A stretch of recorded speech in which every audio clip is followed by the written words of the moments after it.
আপোনালোকে গৈছিলে গতিকে মন্ত্ৰী মহোদয়ে সেই কথা কৈছেনে নাই কোৱা তাতে কিবা ৰেকৰ্ড পাতি আছেনে নাই এইটোতো আমি নাজানো কিন্তু তেখেতেতো কালি এটা ফেচবুকৰ জৰিয়তে কৈছে যে এই কথা কোৱা নাই গতিকে আপোনালোকৰ সতীৰ্থ আৰু আমাৰ সতীৰ্থ তেওঁলোকৰ মাজত কি আলাপ আলোচনা হৈছিলে সেই কথা তেওঁলোকৰ মুখেদিয়ে আমি জানিব পাৰিম আমাক কোৱা মতে মন্ত্ৰী ডাঙৰীয়াই কৈছে কোৱা নাই অসমৰ সমাজ জীৱনখনত শংকৰ গুৰুজনাই যি একশৰণ নাম ধৰ্ম প্ৰচাৰেৰে এক শক্তিশালী সমাজৰ সৌধ নিৰ্মাণ কৰি থৈ গৈছে সেই সৌধ আৰু অনন্ত দিনলৈ শক্তিশালী কৰি লৈ যোৱাৰ স্বাৰ্থত আমাৰ চৰকাৰখনে দৃঢ়তাৰে কাম কৰিছে তাৰ কাৰণে গুৰুজনাৰ জন্মস্থান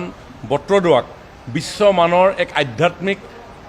পৰ্যটন কেন্দ্ৰলৈ উন্নীত কৰিবৰ কাৰণে আমি কাম কৰি আছোঁ আপোনালোকে সকলোৱে দেখিছে ইভিন তাত উচ্ছেদলৈকে আমি কৰিছোঁ শংকৰ গুৰুজনাই তেওঁৰ জীৱনকালত যিসমূহ স্থানত পৰিভ্ৰমণ কৰিছে সেই পৰিভ্ৰমণ কৰা স্থানসমূহ বিচাৰ খোচাৰ কৰি আমি শংকৰদেৱ চাৰ্কিট নামেৰে এটা চাৰ্কিট গঠন কৰিবৰ কাৰণে আমি প্ৰয়াস কৰি আহিছোঁ মাধৱ গুৰুজনাৰ নামত আমি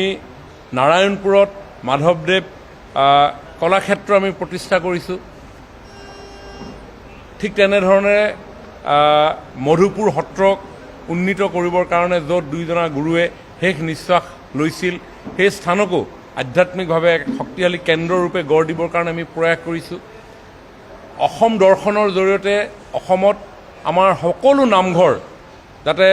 গুৰুজনাৰ এই পবিত্ৰ সৃষ্টিসমূহ চৰ্চা কৰা প্ৰচাৰ কৰা প্ৰসাৰ কৰাৰ ক্ষেত্ৰত সকলোখিনি সা সুবিধা দিব পৰা যায় তাৰ কাৰণে শক্তিশালীভাৱে আমি নিৰ্মাণ কৰাৰ প্ৰয়াস কৰিছোঁ গতিকে এই চৰকাৰখন সম্পূৰ্ণ ৰূপত অসমৰ কৃষ্টি সংস্কৃতি ৰীতি নীতি লগতে গুৰুজনাই সৃষ্টি কৰি থৈ যোৱা অংকীয়া ভাওনাৰ পৰা নাট গীত খোল বাদ্য সকলোখিনিক প্ৰচাৰ প্ৰসাৰৰ কাৰণে আমি দায়বদ্ধতাৰে আমি কাম কৰিম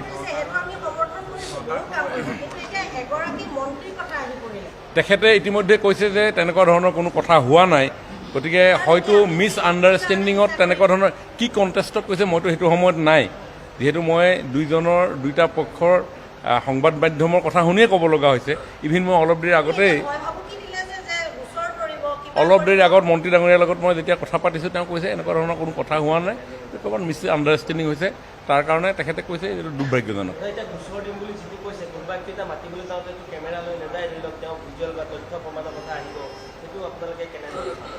নহয় চাওক এটা এইটো মিছ আণ্ডাৰষ্টেণ্ডিং মই ভাবোঁ আপোনালোক দুই পক্ষ বহিলে কথাখিনি শেষ কৰি পেলালে শেষ হৈ যাব একো কথা নাই কাৰণ তেখেতে যদি নোকোৱা কথা এটা যদি তেনেধৰণে কৈছে বুলি ভাবে অন্তৰত তেখেতেও দুখ পাব আৰু যদি তেখেতে কৈছেই আপোনালোকৰ ওচৰত ডেফিনেটলি মই ভাবোঁ ক'ৰবাত কথাৰ পাকত তেনেকুৱা ধৰণৰ কথা এটা হয়তো ওলাব পাৰে গতিকে মই ভাবোঁ সংবাদ মাধ্যম জনপ্ৰতিনিধি একেই মানুহ আমি সকলোৱে লগভাগ লাগি লৈ কাম কৰিলে হ'ব আমি সংস্কৃতি সমাজখন আগুৱাই লৈ যাব লাগে